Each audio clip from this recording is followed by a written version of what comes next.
আপনাকে ডুবিয়ে দেওয়ার জন্যে সমাজে এমন কিছু লোক বসে আছে যাদের হয়তো আপনি সাঁতার শিখিয়েছিলেন। যদি জীবনের প্রয়োজনে নিজেকে বদলে ফেলতে হয় তবে তাই করো। হয়তো কিছুটা কষ্ট পেতে হবে তোমায়, তবুও যে তোমার মূল্য বোঝে না তার অপেক্ষায় থেকো না। তোমাকে শিখতে হবে নিজের চেষ্টায় যা হয় তাতেই খুশি থাকার, কারণ কেউ তোমার জন্য কিছু করবে না। কখনোই ভুলে যাবেন না যে সবাই যখন অজুহাত দিচ্ছিল তখন কে আপনাকে সাহায্য করেছিল। বৃষ্টির ফোঁটা ছোট, কিন্তু তাদের অবিরাম বৃষ্টি নদীর বড় বড় স্রোত হয়ে যায়। তেমনি আমাদের ক্ষুদ্র প্রচেষ্টাও জীবনে বড় পরিবর্তন আনতে পারে। একদিন রাজার দরবারে মন্ত্রী মহাশয় রাজাকে বললেন, মহারাজ, আমাদের রাজ্যে এক ধোপা আছে যে কিনা একেবারে আপনার মতোই দেখতে।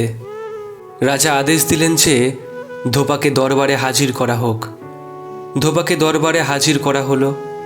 রাজা দেখে অবাক যে ধোপার চেহারা সত্যি ওনার মতোই ছিল। রাজা ধোপার দিকে তাকিয়ে একটা কিছু ভেবে মনে মনে হেসে ধোপাকে জিজ্ঞেস করলেন, রাজা, মুখে একটু হাসি নিয়ে, তোমার মা কি আমাদের রাজবাড়িতে কাজ করতেন? ধোপা, না হুজুর, আমার বাবা করতেন। পৃথিবীর সবচেয়ে সুন্দর দৃশ্য হলো কাউকে হাসতে দেখা, আর তার চেয়েও ভালো লাগবে যখন জানবেন আপনার কারণেই কারো মুখে হাসি ফুটেছে। যদি ভুল ট্রেনে উঠে পড়ো তাহলে পরের স্টেশনেই নেমে যেও, কারণ দূরত্ব যতই বাড়বে তোমার ফেরার কষ্টটা তত বেশি হবে। কথায় আছে, নরম মাটি বেড়ালে আছড়াতে ভালোবাসে। তাই আপনি যত নরম মনের মানুষ হবেন ততই আপনি অন্যদের থেকে ক্ষতবিক্ষত হতে থাকবেন। আপন অনেক ছিল, কিন্তু যখন আমি পিছনে তাকিয়ে দেখেছি তখন ছায়াটাই আমার সাথে ছিল। জ্ঞান যত কম হবে তত বেশি নিজের চেয়ে অন্যের ভুল চোখে পড়বে, আর জ্ঞান যত বেশি হবে অন্যের চেয়ে নিজের ভুলটি নিজের কাছে ধরা পড়বে বেশি। সর্বশ্রেষ্ঠ বন্ধু শিক্ষা, আমৃত্যু সঙ্গ দেয়। সর্বশ্রেষ্ঠ সম্পদ ব্যবহার, মৃত্যুর পরেও অপরের স্মৃতিতে বিরাজ করে। কে কি ভাববে, কে কি বলবে, এইসব চিন্তা ছেড়ে নিজের যেটা ভালো লাগে শুধুমাত্র সেটাকেই প্রাধান্য দিন, কারণ দিন শেষে সবাই নিজ নিজ গন্তব্যে ফিরে যাবে, আর আপনার কাজের মাসুল শুধুমাত্র আপনাকেই দিতে হবে। তাই নিজের সিদ্ধান্তকে প্রায়োরিটি দিন আর সুন্দরভাবে বাঁচুন।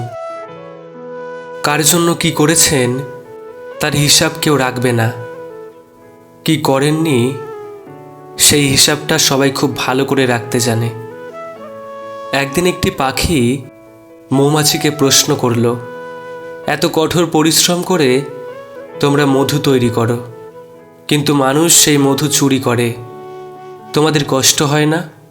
মৌমাছির উত্তর, না, কষ্ট হয় না, কারণ মানুষ শুধু আমাদের মধুই চুরি করতে পারে, আমাদের কৌশল নয়। ঠিক তেমনি কেউ হয়তো আপনার অর্জিত সম্পদ চুরি করবে, তবে আপনার সত্তা চুরি করতে পারবে না। তাই জীবনে যতবারই কিছু হারাবেন আবার নতুন করে গড়বেন। আপনার সত্তাই আপনার আসল সম্পদ।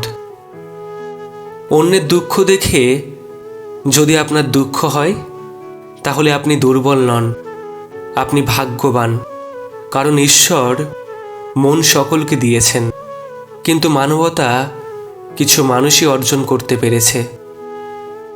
কষ্ট পেয়ে পরাজিত হওয়া মূর্খতার পরিচয়, কষ্টকে উপেক্ষা করে এগিয়ে যাওয়াই মানুষের পরিচয়।